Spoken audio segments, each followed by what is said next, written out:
Waouh, mon cube est complètement intégré à ma photo HDRI.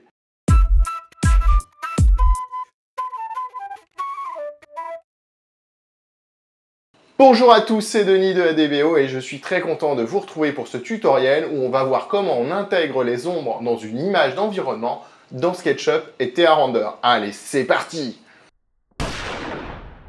On a des foufous dingous, on a des foufous dingous. Bon, c'est la petite intro. Ok, alors nous voilà sur SketchUp, donc on va partir vraiment sur un modèle de base, donc je vais pas me compliquer la vie, je vais faire un rectangle qui va matérialiser le sol sur lequel vont être projetées les ombres. Donc voilà, j'ai fait un rectangle au sol. Ensuite, je vais faire clic droit et je vais inverser les faces pour avoir la face principale, la face blanche vers le dessus. Ensuite, je fais pomme G ou CTRL G si vous êtes sur PC afin de créer un groupe. J'appuie sur B pour prendre mon bucket de peinture, mon pot de peinture, et ensuite j'applique une couleur un peu au hasard, en l'occurrence, je crois que ça c'est la couleur des chaussures de Stacy.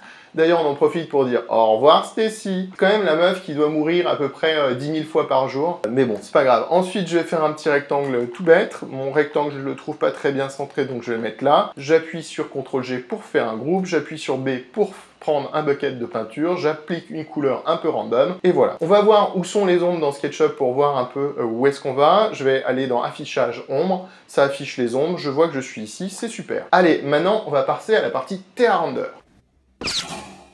On est parti sur la partie Thea Render. On est parti sur la partie et on part et on part et on part. Donc dans Thea Render, qu'est-ce que je vais faire? Je vais déjà appliquer des lumières. Donc pour appliquer des lumières, je vais pas me casser la tête. Je vais aller dans le navigateur de dossier de modèle et de ciel Thea Render. Je vais prendre un ciel un peu au hasard. Donc je vais prendre celui-là.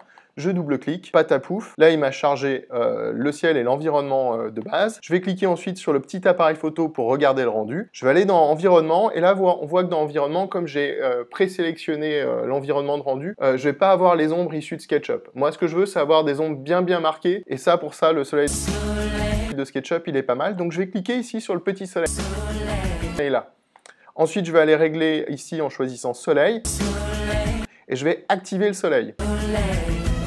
Pour avoir des ombres très marquées, je vais appuyer sur 4 pour avoir une puissance lumineuse importante. Allez, on va lancer un petit rendu pour voir ce qui se passe. Alors en mode de rendu, moi je vais mettre un IRC adaptative, un IR adaptative appelé AMC, qui va être dans la fenêtre de rendu de SketchUp. Donc là aussi, on voit pas de surprise, j'ai bien mon sol rouge et le but ça va être de faire disparaître mon sol rouge, mais tout en conservant les ombres. Alors, comment est-ce qu'on fait ?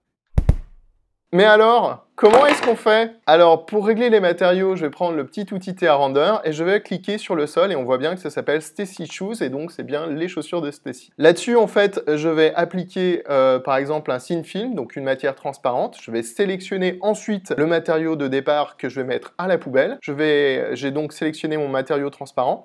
Et un matériau transparent, il a toujours une réflexion. On voit ici, il y a des petites flèches jaunes qui disent qu'il y a de la réflexion. Pour enlever la réflexion d'un matériau transparent, on passe l'IOR à 1. Et comme ça, patin couffin, patapoum, pif pouf paf, on n'a plus de réflexion, c'est magique. Par contre, on n'a plus de réflexion, mais on n'aura plus non plus les ombres.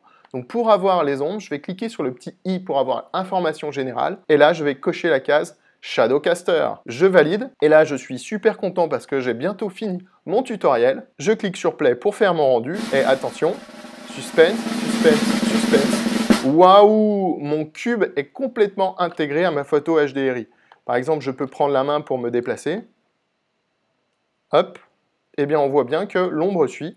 Et c'est exactement comme si mon cube était posé au milieu de la forêt. Je vous remercie de votre attention. Je vous dis à bientôt pour de nouveaux tutoriels. N'hésitez pas à vous abonner.